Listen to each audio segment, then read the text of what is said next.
everyone, my name is Chloe, and today I'm here to talk about my most anticipated releases for February. So February, it's crazy that it's coming so soon. It feels like it just is a whirlwind.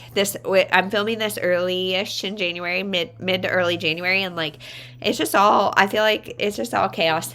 We have been sick, and so yeah, we've been like continuing the time warp, but yeah, there's a lot of good stuff coming out in February. I'm sure this is not even scratching the list, but these are some of the ones I'm most interested in. So as always, these are the books that I'm interested in. I'm not necessarily requesting all of these. This is not a TBR, but these are all ones that I'm interested in that I thought maybe you guys would be interested in, and so we'll just see. So also, disclaimer as always, these dates can change. These dates may not be accurate by the time I put them out, but as of today, these are the most accurate dates I can find, so let's get into it. So the first date is February 6th. So we have The Women by Kristin Hannah.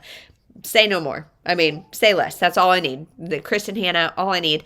But this is about a woman during Vietnam. Her brother enlists, and she ends up joining the Army Nurse Corps. And so it's her experience in the Vietnam War. And I trust Kristin Hannah to do it well. And so I'm really excited to see what this is about.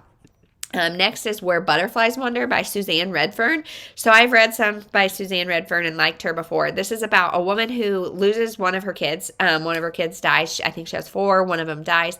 And so she wants a fresh start, and she wants to, I think, sell her family estate in New Hampshire. But when she goes to do that, there is somebody called the River Witch that is living there. And I think battle lines are drawn between family about what's morally and ethically okay and right. And I'm sure there's a lot of twisted things going on. These are not generally thrillers, but more like dramas. So I expect it to be kind of hard-hitting women's fiction.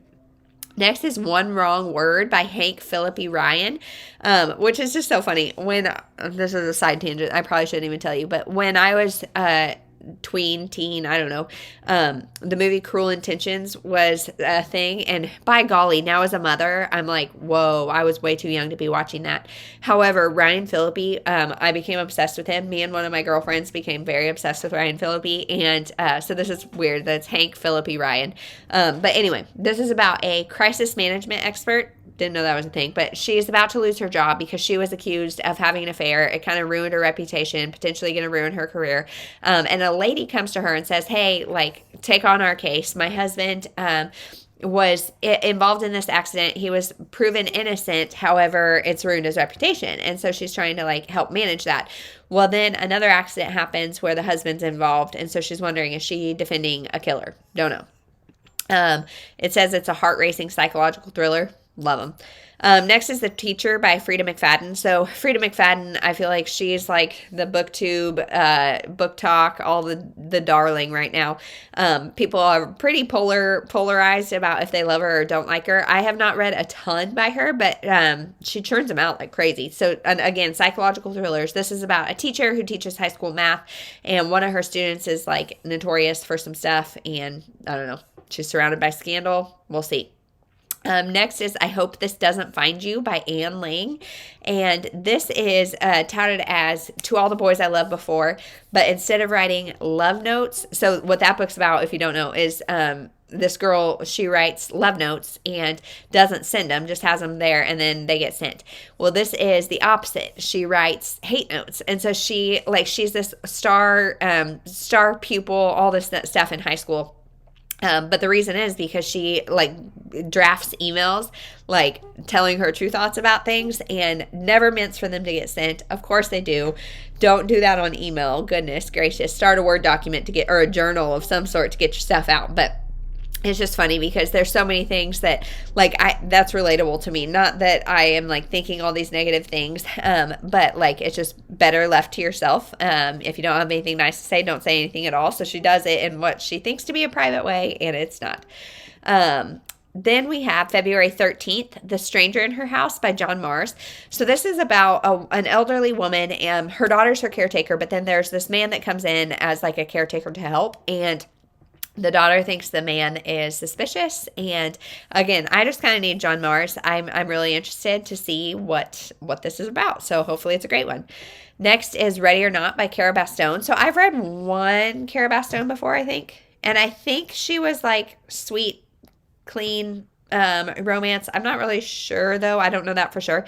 But this one sounds interesting. So this is about a woman who finds herself unexpectedly pregnant. And I almost was like, nope, next, because I really don't like the unexpected pregnancy. But it's not about that. It's about her pregnancy.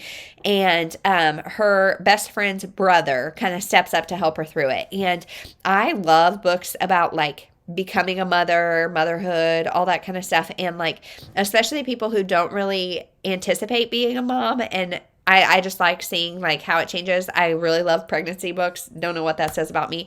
And I love the brother's best friend or best friend's brother, whatever. I really like that trope, so I really want to try it. Next is The Summer Book Club by Suzanne Mallery. Again, title, author, say less. But this is about 3 women, and the rules of the book club are no sad books, no pressure, yes wine. Do I need to say more? I can't wait.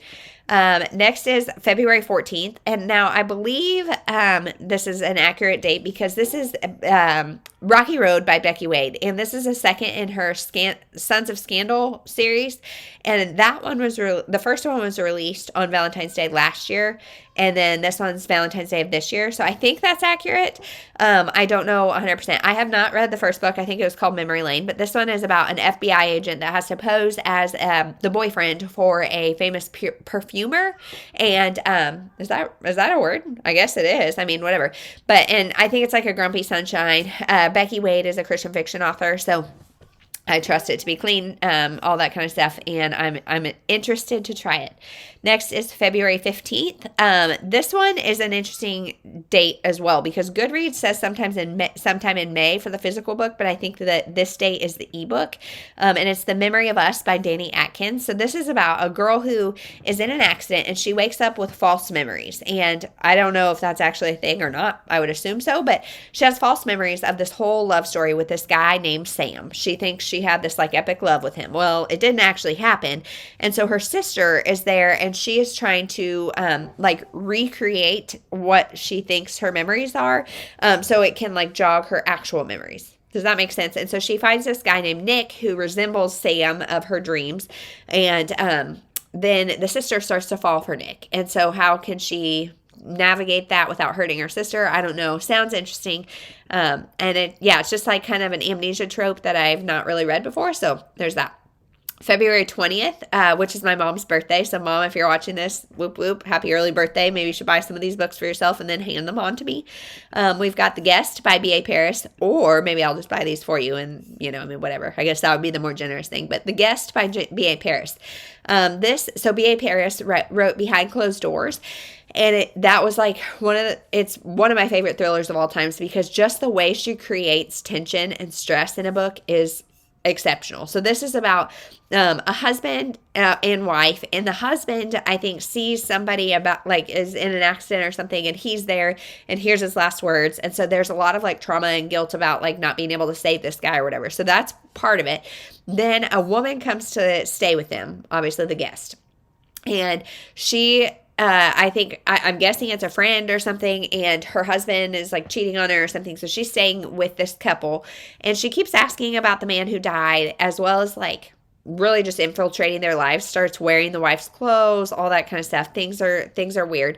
Then there's also a new couple that moves into town, and they have a gardener or something that's sketchy. So I have a feeling this is going to be a twisted tangle of things, but I trust B.A. Paris to do a stressful domestic drama. Next is End of Story by A.J. Finn. So A.J. Finn wrote Woman in the Window. I know there was a lot of controversy about that book, this author.